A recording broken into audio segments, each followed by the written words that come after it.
Mga kaibigan, isang magandang hapon po sa inyong lahat. At ngayon po ang ating i-share sa inyo ay kung paano gumawa ng stairs na ang mga materials po ay angle bar, hardiplex, 16mm na reinforcement. Yun po yung ginagamit natin pagdating po sa stairs.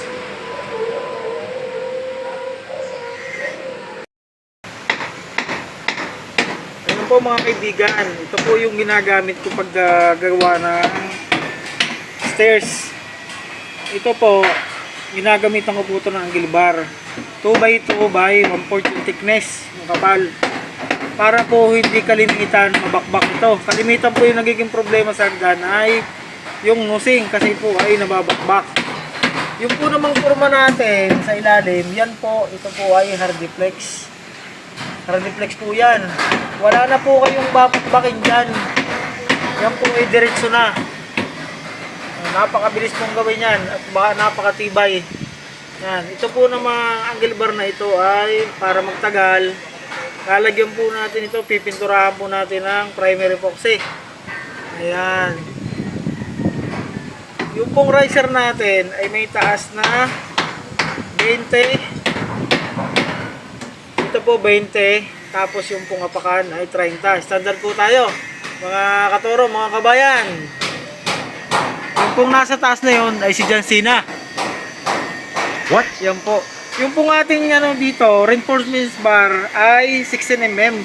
Pero po yung nakalagay po sa plano, mga kababayan, yun po ay 12mm lamang. Para po sigurado nating mas matibay, ginawa po nating 16. At yung pong bakal ng ating riser ay 12mm. Ayan po, nakabuhos na po tayo. Natapos na po yung buhos natin kahapon. So, balikan po natin. Yung pong kabuuang gastos nito, kung kayo magtatanong at kung sakaling kayo magpapagawa, palibhasa po ito ay building, maabot po ng materials dito ng mga 26,000.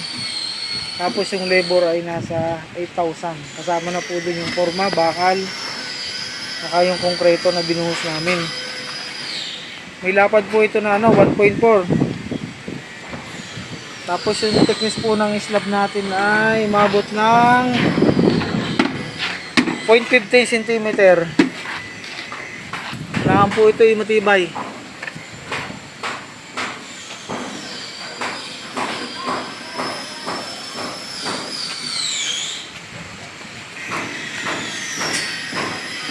Ito po mga kabayan, makikita nyo yung hardiplex dyan. Malalim yan, hardiplex. Ito pong side na to, ito lang yung tatanggalin dyan. Pag natanggal yan, okay na. Ready na po yan.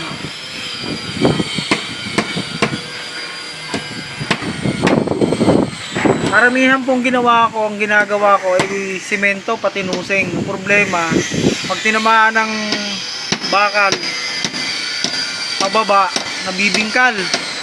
Kaya po tayo nag-isip ng paraan na mas matibay. Ito po, angle bar na po ito. Ayan. Ayan po, napakatibay na yan. Okay po yan.